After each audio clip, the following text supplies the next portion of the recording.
অনেক অনেক বছর আগে একটা নদীর ধারে একটা গাছের উপরে দুটি বন্ধু বসেছিল, একটা টিয়া পাখি আর একটি কাঠবিড়ালি। কি হয়েছে বন্ধু, আজ তুমি খাবার খেতে গেলে না? সব ঠিক আছে তো? হ্যাঁ হ্যাঁ, আমরা ওখানেই যাচ্ছি বন্ধু।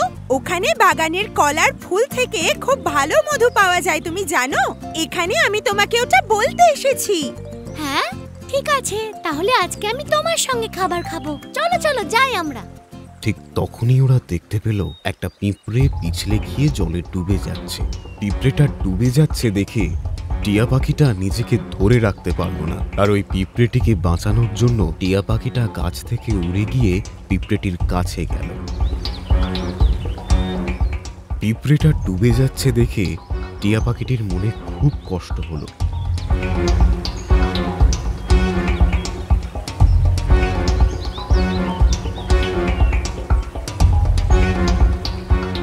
আরো তাড়াতাড়ি গাছ থেকে একটা পাতা ছিঁড়ে নিয়ে পিঁপড়েটির কাছে জলে ফেলে দিল। পিঁপড়েটি ওই গাছের পাতার জন্য সে যাত্রায় পিঁচে গেল।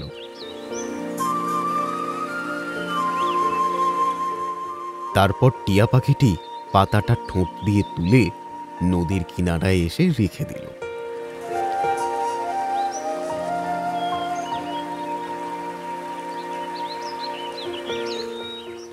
ধন্যবাদ বন্ধু, আজ যদি তুমি ঠিক সময় না আসতে তাহলে ওই জলে ডুবে হয়তো আমি মরেই যেতাম।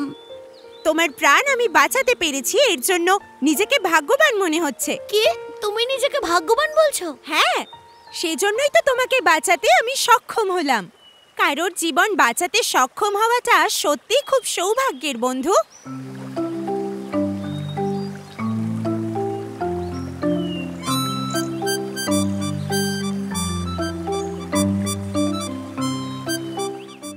আচ্ছা, তুমি আজকে জলের মধ্যে কি করে পড়ে গেলে?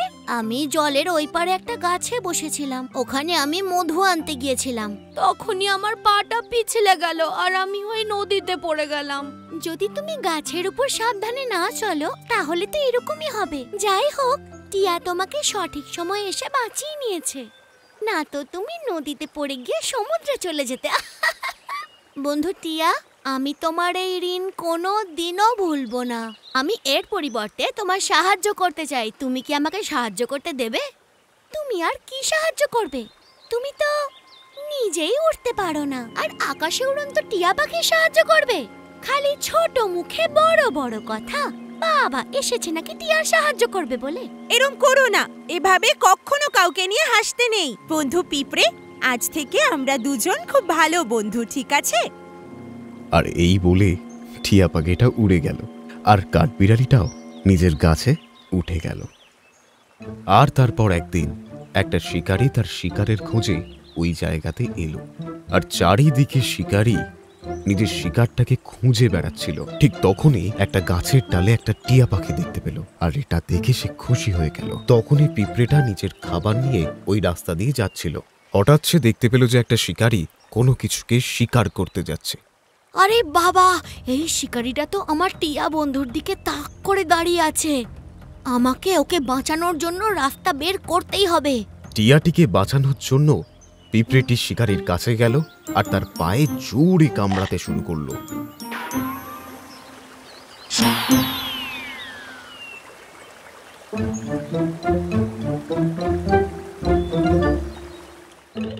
আহা, দারুণ মজা পেয়েছি। আমি আমার টিয়া বন্ধুকে বাঁচিয়ে নিয়েছি। ছোট্ট পিঁপড়ে বন্ধু, তুমি কি আমাকে ক্ষমা করতে পারবে? আমি ওই দিন তোমাকে নিয়ে অনেক বাজে কথা বলেছি, আমাকে ক্ষমা করে দাও। আরে কোনো ব্যাপার না বন্ধু, এই পৃথিবীতে যতগুলো প্রাণী আছে ওদের সবারই কিছু না কিছু কাজ থাকে, কেউ ছোট অথবা বড় হয় না।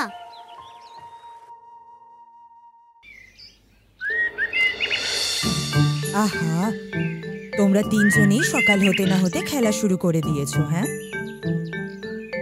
ওই যে বড় মেয়েটাকে তোমরা দেখতে পাচ্ছ, ওর নাম হলো মিনু, আর এই যে ছোট্ট মেয়েটা, ওর নাম হলো পুন্নু। তোমরা জানো ওই যে চারিদিকে উড়ে উড়ে ওদের সাথে যে খেলছে তার নাম কি? ওর নাম কুঞ্জিতোতা।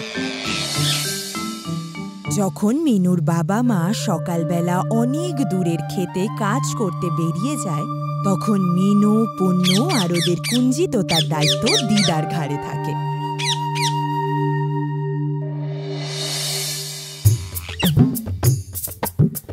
মিঠু, এসো এসো। মিঠু, এসো এসো।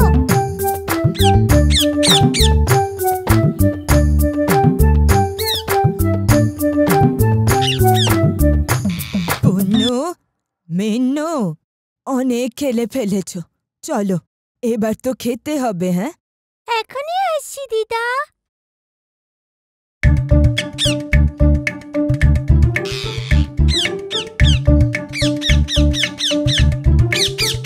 মিঠুর বুঝি খিদে পাইনি? হ্যাঁ,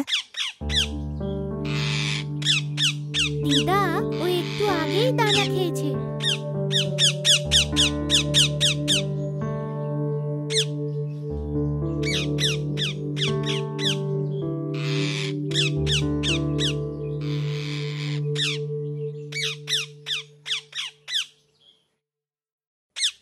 যখন কুঞ্জি তোতা গাছের ডালে বসেছিল তখন সে আকাশে চেম্মান ঈগলকে উড়তে দেখল। আকাশের চারিদিকে ওড়ার পর চেম্মান ঈগল যখন গাছের নিচের ডালে এসে বসল তখন ওই তোতাটা ওকে ঈর্ষার নজরে দেখল।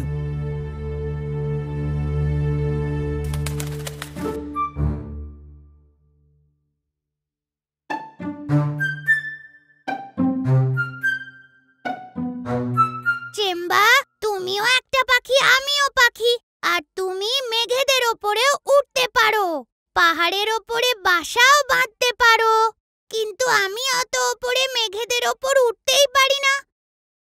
দেখো কুঞ্জি তোতা, ভগবান আমাদের প্রত্যেককে প্রতিভা দিয়েছেন, আমাদের শুধু সেটাকে খুঁজতে হয়।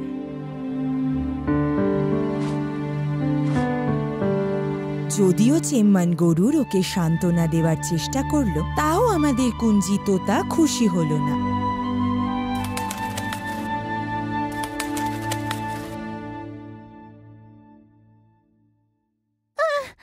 দিদা, দিদা, কি হয়েছে তোমার? ও, নিশ্চয়ই কিছু একটা হয়েছে। পন্নু আর মিন্নু এখন কাঁদছে কেন? আমাকে ভেতরে গিয়ে দেখতেই হবে।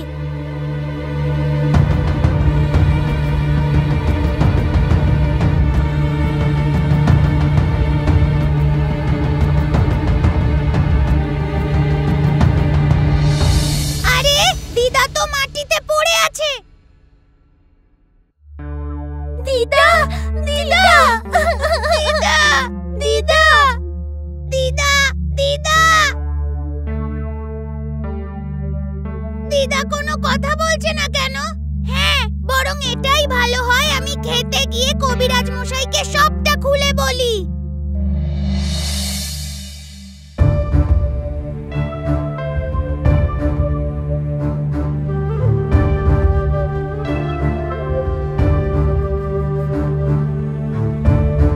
আরে দেখো, এটা আমাদের ওই কুঞ্জি তোতা নয় তো?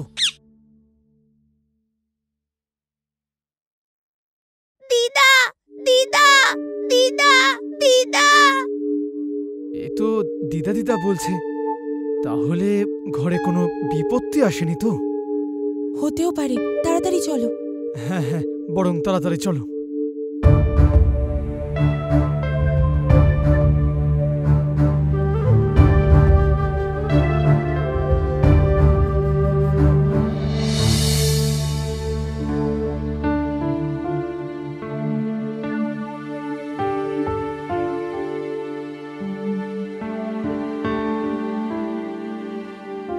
ভালো হলো যে তোমরা সময়ে এসে আমাকে ওষুধটা দিলে, না হলে হয়তো আজকে আমি মরেই যেতাম।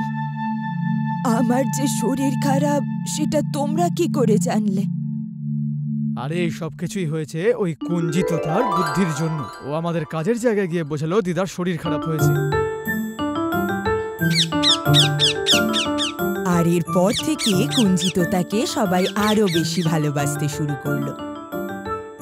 চেম্মান ঈগল এগুলো শোনার পর কুঞ্জি তোতাকে বলল, কুঞ্জি তোতা, এটাই তো আমি বলছিলাম তোমায়, মানুষ, পশু, পাখি, ভগবান সবাইকে সমানভাবে প্রতিভার বরদান দিয়েছে।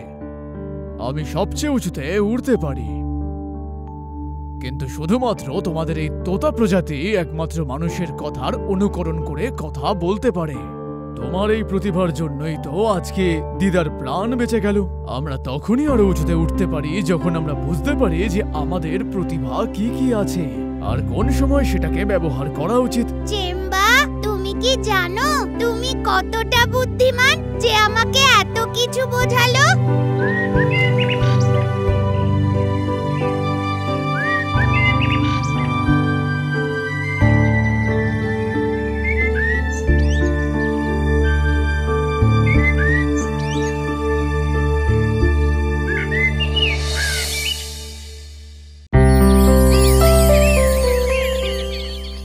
একটা জঙ্গলে একটা হাতির পরিবার থাকত। একটা পুরুষ হাতি আর একটা মহিলা হাতি, আর ওদের দুটো বাচ্চা ছিল। আর ওই হাতির পরিবারের মধ্যে সবচেয়ে ছোট বাচ্চাটা ভীষণ দুষ্টু ছিল।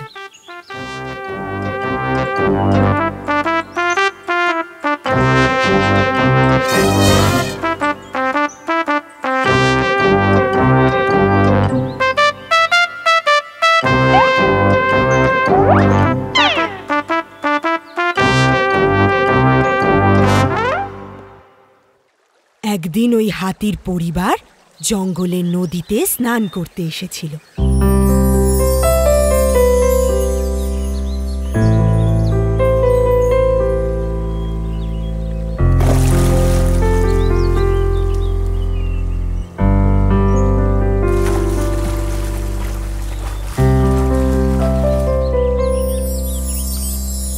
স্নান করার সময় ছোট্ট হাতিটা খুবই দুষ্টুমি করছিল।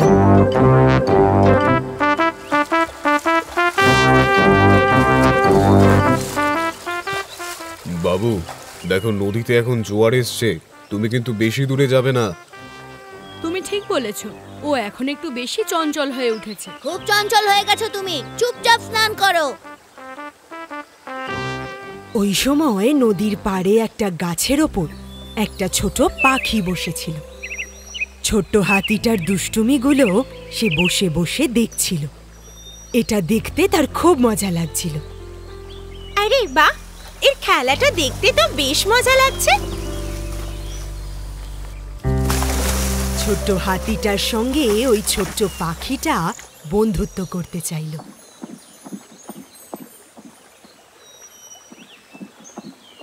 তোমার খেলাটা দেখে আমার খুব ভালো লেগেছে। তোমায় খুব বুদ্ধিমান মনে হচ্ছে।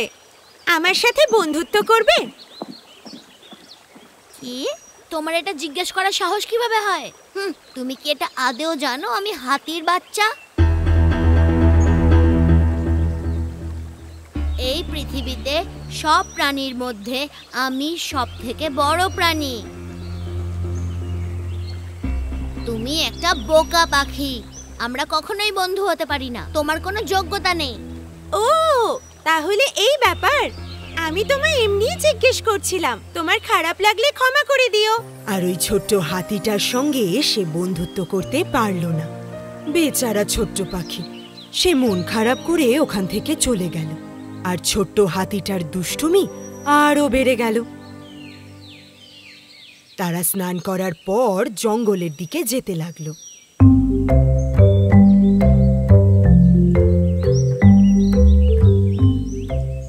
আর তখন হাতিটা রাস্তায় একটা আখের ক্ষেত দেখতে পেল। আর ছোট্ট হাতিটা মা বাবার থেকে লুকিয়ে ওই আখের ক্ষেতের মধ্যে চলে গেল। আর কিছুক্ষণ পর আখের ক্ষেতে লুকিয়ে পড়ল।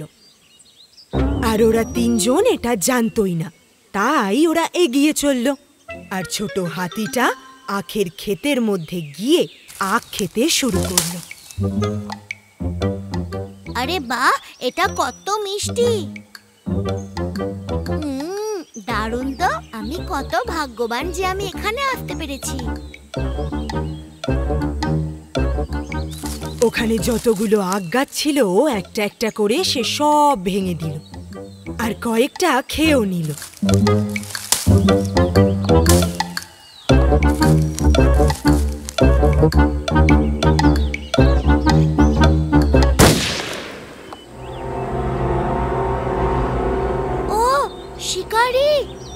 শিকারীকে দেখে ছোট্ট হাতিটা দৌড়তে লাগলো আর নিজের রাস্তা হারিয়ে ফেলল।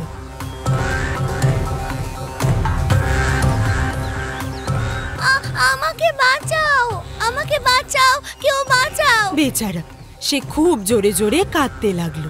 ছোট্ট হাতিটা রাস্তা হারিয়ে ফেলে অন্য জায়গায় পৌঁছে গেল।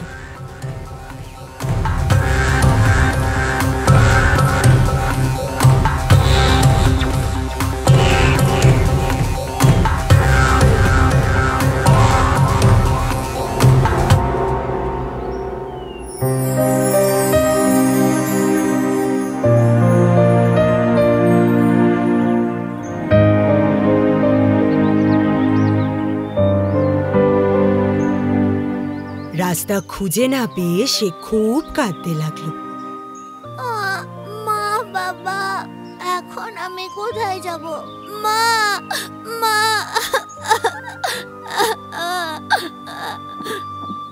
আর তখনই ওই ছোট্ট পাখিটা হাতিটার কান্নার আওয়াজ পেয়ে তার কাছে চলে এলো। সে দেখলো গাছের নিচে বসে হাতিটা খুব কান্নাকাটি করছে। আরে বন্ধু হাতি, কি হয়েছে? তুমি এখানে এভাবে কাঁদছো কেন? আমি রাস্তা হারিয়ে ফেলেছি, কিন্তু এখন মা বাবার কাছে যেতে চাই। হ্যাঁ, তুমি এখানে কিভাবে এলে? আমি তো তোমার পিছু করছিলাম, তার কারণ আমি জানি যে তুমি খুব অহংকারী, আর এই অহংকারের জন্য আমরা অনেক সময় বিপদেও পড়তে পারি। ও, আমার ভয় করছে। তুমি ভয় পেও না, আমি তোমায় বাঁচিয়ে নেব।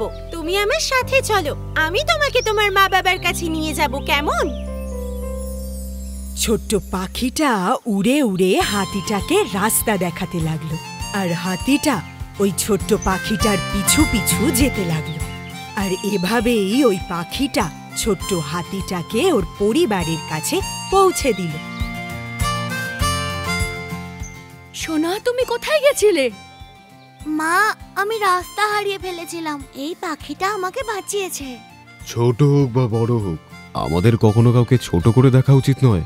বিপদে যে আমাদের পাশে থাকে সেই আমাদের প্রকৃত বন্ধু। আমার এই অহংকারই আমাকে বিপদের মধ্যে ঠেলে দিয়েছিল, কিন্তু এই পাখিটাই আমাকে বাঁচিয়েছে। আমি তোমাকে যতই ধন্যবাদ বলি না কেন, ওটা কমই পড়বে। আমরা সব সময় ভালো বন্ধু হিসেবে থাকবো। অহংকার খুব ক্ষতিকারক জিনিস। ভালোবাসা সব থেকে বড়।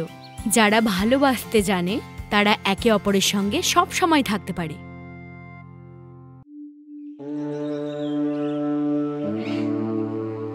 একটা বেচারা গাধা মনের দুঃখে অনেকক্ষণ ধরে জঙ্গলের মধ্যে ঘুরছিল। আমিও হুঁশিয়ার হয়ে যাব, আমারও বুদ্ধি চলে আসবে। শুধু দেখতে থাকো।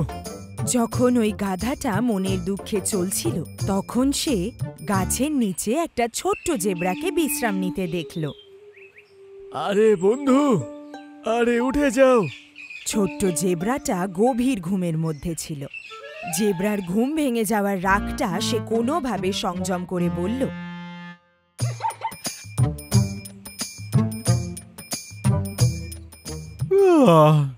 কি ব্যাপার? কি হয়েছে বলো তো বন্ধু? আরে বন্ধু, আমি সবে সবে গ্রাম থেকেই ফিরছি। ও আচ্ছা, শুনেও ভালো লাগলো। আরে সেটা কোনো কথাই নয়। তাহলে কি হয়েছে?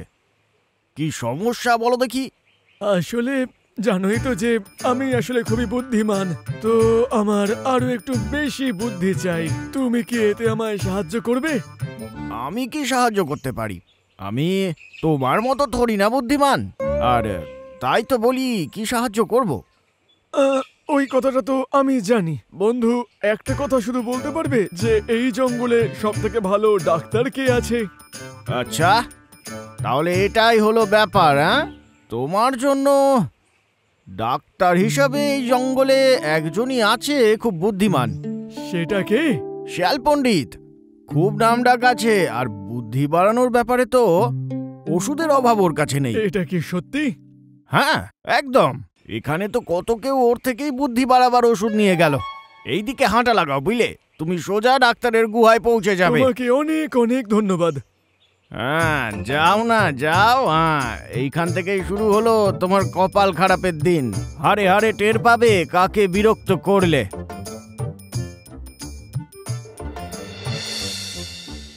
ডাক্তার শিয়াল নিজের গুহার কাছে একটা গাছের নিচে গভীর ভাবনায় মগ্ন ছিল।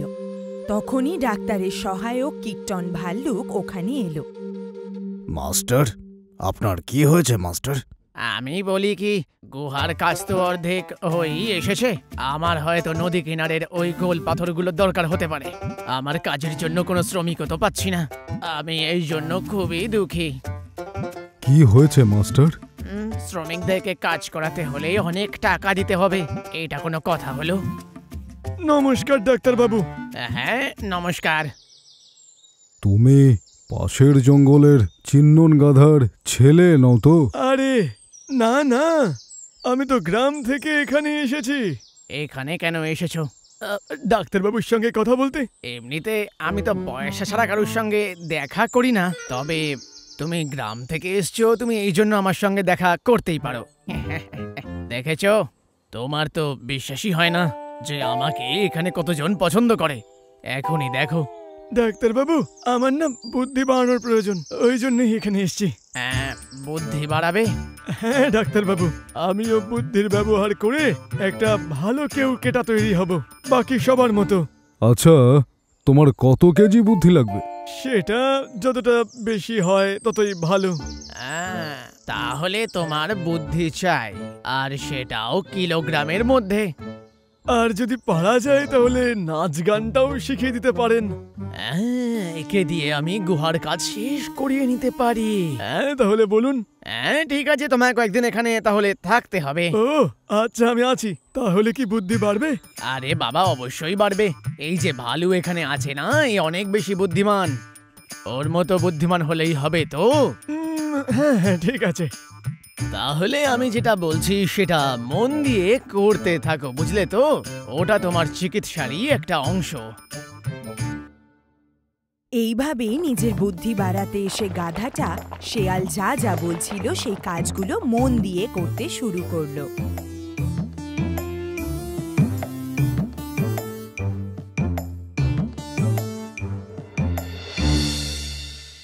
কয়েকদিন পর একদিন সন্ধেবেলা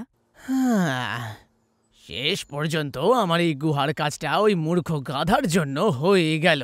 এবার আমি আশেপাশের জায়গাগুলোকে একটু পরিষ্কার করে নিই। মাস্টার! আরে চেঁচাও কেন? আমি কানে শুনতে পাই। বলো কি দরকার? ওই গাধার বুদ্ধি এখনো অবধি কতটা বাড়লো? এখন ওর অর্ধেক বুদ্ধি বেড়ে গেছে, একটু পরে হয়তো পুরোটাই বেড়ে যাবে। ওর বুদ্ধি কি আমার থেকেও বেশি হবে? আমি কখনো কি এটা করতে পারি? এই জঙ্গলে সব থেকে বেশি বুদ্ধি তো তোমার রয়েছে। তুমি একটা কাজ করো, জঙ্গলে যাও আর একটু মধু নিয়ে এসে আর গাধাটার সঙ্গে লাঠি নিয়ে এসো। ঠিক আছে মাস্টার। এই মূর্খগুলোর জন্যই আমি কিছু সুন্দর আর ভালো জীবনযাপন করতে পারি।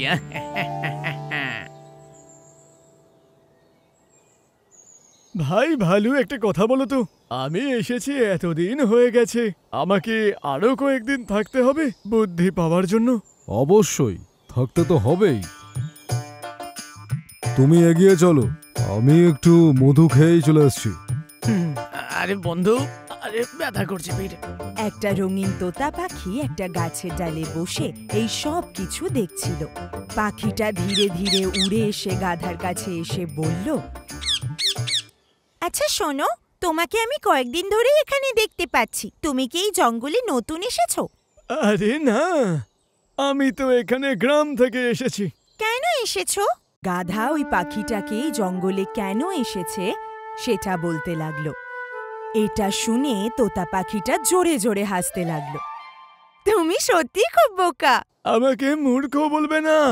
আর কটা দিনের মধ্যে আমি এই জঙ্গলের সবথেকে বুদ্ধিমান প্রাণী হয়ে যাব। এগুলো নিশ্চয়ই তোমাকে ওই চালাক শেয়ালটা বলেছে, তাই না? আমি তোমায় একটা কথা বলছি, ও একদমই বোকা। তোমার চিকিৎসার নাম করে ও তোমাকে এখানে নিজের কাজের জন্য রেখেছে। না না, ডাক্তার শেয়াল তো অনেক বেশি বুদ্ধিমান। ওই শেয়ালটা ভীষণ কিপটে। ও কোনো টাকা না দিয়েই নিজের গুহার সব কাজ করিয়ে নিল। তোমাকে দেখে আমার দয়া হচ্ছে। তুমি মিথ্যে কথা বলছো। সারা জঙ্গলে ভালুই একটু বুদ্ধিমান।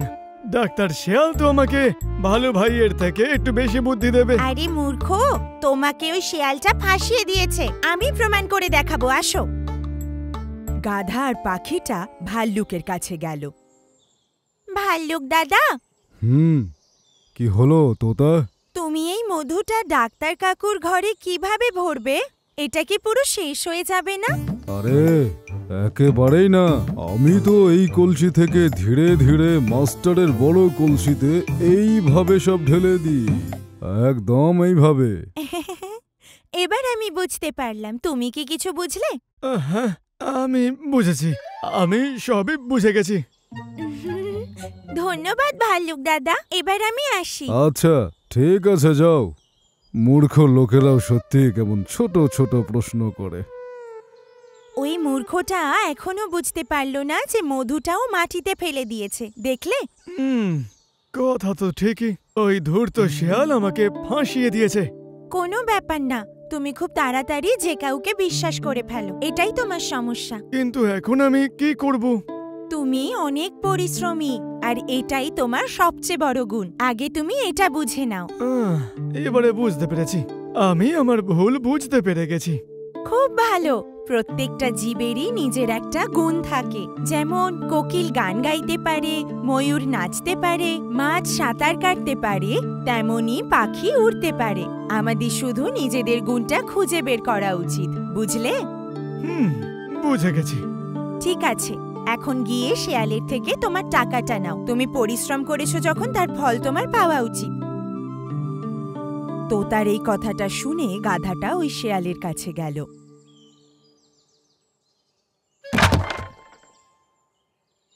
মাস্টার, আরে আমি তো কলসিতে মধু ঢেলেছিলাম, সত্যি। ওই মধু কি তুমি আর কখনো ফেলবে? ডাক্তারবাবু, ডাক্তারবাবু, কি হয়েছে? আমি বুদ্ধিমান হয়ে গেছি। হ্যাঁ, বুদ্ধি আর তোমার? হ্যাঁ। আরে না না, তোমার বুদ্ধি তো একটু পর বেড়ে যাবে। না ডাক্তারবাবু, আমি সত্যি বুদ্ধিমান হয়েছি, সত্যি বলছি। হ্যাঁ। আচ্ছা, তাহলে আপনি আমার শ্রমের পয়সাটা আমাকে দিয়ে দিন। আরে এটা কি কথা বলছে? শ্রমের পয়সা? পারিশ্রমিক? কোন পারিশ্রমিক? হ্যাঁ হ্যাঁ, শ্রম। যদি পয়সা না পাই তাহলে কিন্তু সিংহরাজার কাছে আমি নালিশ করব। আরে না, এরকম করো না, আমি তোমায় তোমার পারিশ্রমিকটা দেব তো। এইভাবে গাধাটা শেয়ালের থেকে নিজের মজুরি নিয়ে ওখান থেকে চলে গেল। সে এটা বুঝতে পারল যে সে একটা জালের মধ্যে ফেঁসে গেছিল, আর গাধা সেই সব জ্ঞান নিয়ে গ্রামে ফিরে গেল, যেগুলো সে তার জীবন থেকে শিখেছিল।